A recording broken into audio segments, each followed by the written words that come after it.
आज फिर से आपका स्वागत है। सभी लोग गूगल पर ये सर्च कर रहे हैं, अपने आसपास के बड़े बुजुर्गों से पूछ रहे हैं कि इतने बड़े बड़े नेताओं के होते हुए भजन लाल शर्मा कैसे मुख्यमंत्री बन गए। इसी मुद्दे पर बात करेंगे, लेकिन यदि चैनल आपने सब्सक्राइब नहीं किया तो पहले कर लें और बेल आइकन का बटन साथ के साथ दबा दें। साथ में बड़े बड़े नेता होते क्या हैं? बड़े बड़े नेता आम जनता की गुलाम मानसिकता का प्रतीक होते हैं।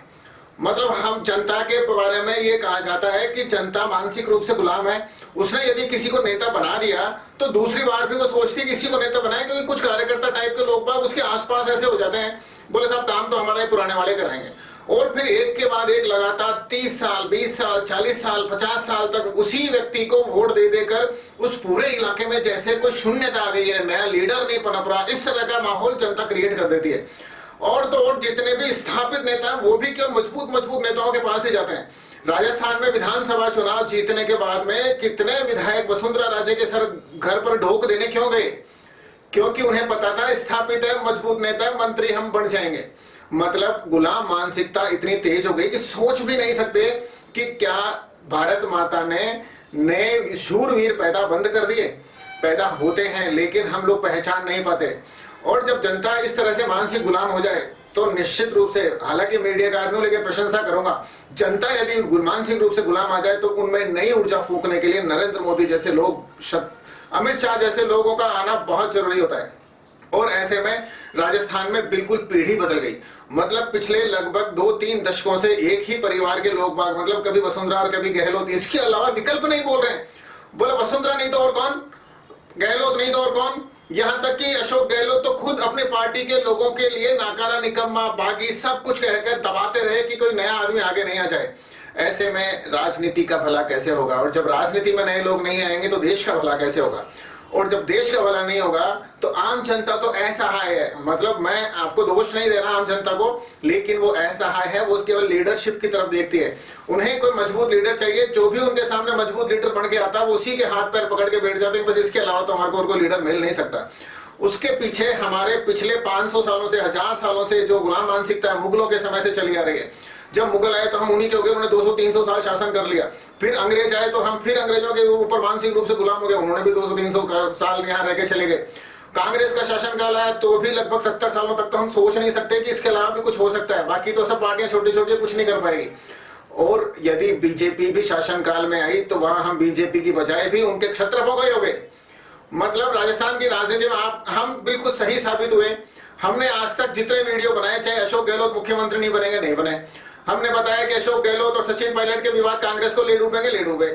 हमने ये बताया कि अशोक गहलोत आलकमान से ऊपर हो गए, उन्होंने टिकट ऐसी दिलवाई, चुनाव हार गए। उसके बाद में नई पीढ़ी की गुंजाइश कहां रहती है? दूसरी तरफ हमने वीडियो बनाया वसुंधरा राजे मुख्यमंत्री नहीं बनेंगे। बहुत सारे लोगों के कमेंट है कि आप टाइम लगाओ, देखते रहो, मूर्ख चैनल, आपको कुछ समझ में नहीं आता। लेकिन आंकलन निष्पक्ष होना चाहिए। जिसने भी गलत कमेंटमेंट दिए इसका मतलब वे गुलाम मानसिकता के प्रतीक हैं। और ऐसी गुलाम मानसिकता में नई ऊर्जा का संचार नहीं हो सकता। अब नई ऊर्जा का संचार हो रहा है, इसे मानसिक रूप से स्वीकार करने के अंदर थोड़े बहुत दिन लगेंगे। क्योंकि अभी तक जो आपके बगल में बैठा हुआ आदमी था, जो विधायकी के चुनाव के लिए जूझ रहा था, आखिरकार वो मुख्यमंत्री बन गया तो आराम से नहीं पछता है। क्योंकि अपने आसपास के लोग जब आगे बढ़ जाते हैं तो सबसे ज्यादा जलन हमें होती है कि हम आगे नहीं बढ़े। ऐसा नहीं होना चाहिए। अगर आपके आसपास के लोग आगे बढ़ रहे हैं तो आपको खुश होना चाहिए कि एक नई पीढ़ी को अवसर मिल रहा है। चाहे कोई घर हो चाहे रिश्तेदारी हो, अगर किसी रिश्तेदारी में भी एक बच्चे का सरकारी नौकरी में सिलेक्शन हो जाता तो बाकी रिश्तेदार जल भून के मर जाते हैं। ये ही हमारी मानसिकता है। जबकि अगर किसी घर परिवार के अंदर कोई गुंडागर्दी में आगे बढ़ जाता है तो सब लोग खुश हो जाते हैं कि साहब ये तो है ना, आदि हमारे को पता ही था ये परिवार ऐसा होगा।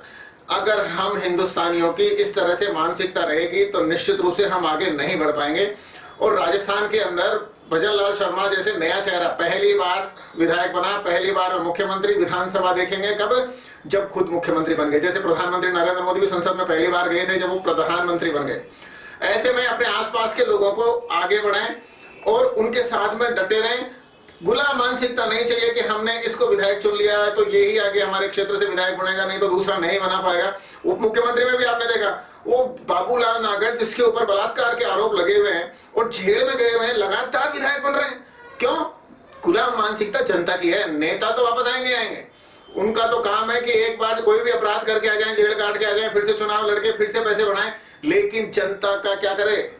उसी बाबूलाल नागर को हराकर जो बैरवाजी विधानसभा में पहुंचे, उसे उप मुख्यमंत्री किसने बनाया? नरेंद्र मोदी साहब ने। तो ये समझ में आता है कि अपराध जैसे जैसे इन नेताओं के अंदर बढ़ रहा है, लेकिन जनता उसका इलाज नहीं कर पा रही, तो बड़े नेता को ऊपर से नीचे की तरफ यह नेतृत्व परिवर्तन करना पड़ेगा। वो किया। अब यह देखा जा रहा है कि अब राजस्थान के अंदर बार बार हर चुनाव में रोटी नहीं पलटेगी। मतलब एक बार भाजपा एक बार कांग्रेस, ऐसा नहीं हो पाएगा। नई पीढ़ी आ गई, नई पीढ़ी नए जोश के साथ काम करेगी। पुराने नेताओं के बारे में हम बोल सकते हैं, सब तर्क देते हैं कि इतने साल संघर्ष किया करोड़ीलाल जी ने, उसका क्या परिणाम निकला? करोड़ीलाल जी पार्टी छोड़कर भी तो चले गए। मैं आई बटन में दे रहा हूं, आप देखना। मैंने सारे मुख्यमंत्री के जो उम्मीदवार जनता के बीच में थे, मीडिया में थे, उनकी डीमेरिट्स बताई थी कि क्यों वसुंधरा सीएम नहीं बन सकती, क्यों बालकनाथ सीएम नहीं बन सकता, क्यों करोड़ीलाल जी नहीं बन सकते, क्यों गजेंद्र सिंह जी नहीं बन सकते। तमाम जितने नाम लोगों ने मीडिया में उछाल रखे थे, वो मुख्यमंत्री क्यों नहीं बन सकते, उसकी डीमेरिट्स हमने बताई थी, और आखिर वो कोई भी सीएम नहीं बने। वीडियो को फैलाने के लिए हम इसलिए निवेदन करते हैं ताकि लोगों के अंदर नया दिमाग आए, नई बुद्धि आए, नया सोच आए। तो इस वीडियो को आप इतनी जगह डालें ताकि ये समझ में आए कि घर परिवार में, शहर में, राज्य में नया कोई व्यक्ति आगे बढ़ता है तो हम उससे ईर्ष्या करने की बजाय हम उसके कंधे से कंधा मिलाकर आगे बढ़े। घर में भी जब बच्चा बड़ा हो जाता है और कुछ अच्छा नया करता है तो माँ बाप, बड़े बुजुर्ग सब उसको आगे करते हैं कि ताकि परिवार और ज्यादा उन्नति करे। राजस्थान के इतिहास में यह पहली बार तो नहीं हुआ, क्योंकि ऐसा पहले इंदिरा गांधी ने भी जगन्नाथ पहाड़िया को ऐसे ही मुख्यमंत्री बना दिया था, लेकिन वो संभाल नहीं पाए। अब की बार नेता थोड़ा मजबूत है। वीडियो को फॉरवर्ड करें, लाइक करें और इस वीडियो पर कमेंट जरूर करें। जय हिंद, वंदे मातरम।